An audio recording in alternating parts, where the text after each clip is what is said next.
Kisah rimba kamu abadikan dalam lagu kisah si paikan sang bintang bulan berjuang di mata berjuang tentera wali Aceh Sumatera Tunku Abdullah Syafi'i sang panglima syahid syuhada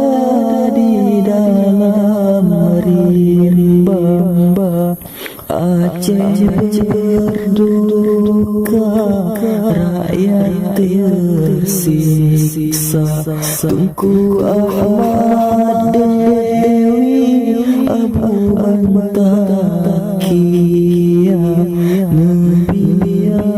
Allah kubulua Kisah rimba kamu abadikan dalam lagu kisah si paikan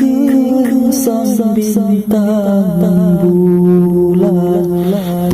berjuang di mata berjuang tentera wali Aceh Sumatera Tunku Abdullah Syafi'i sang panglima syahid syuhada di dalam rimba Aceh berduka rakyat tersiksa Tunku Ahmad Dewi Abu Antakia Nabi Allah kubulua di wali Hasan ditiro urang siagamu Aceh merdeka imata jitron malam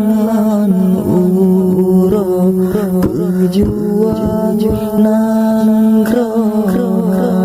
di Vietnam terasa gundah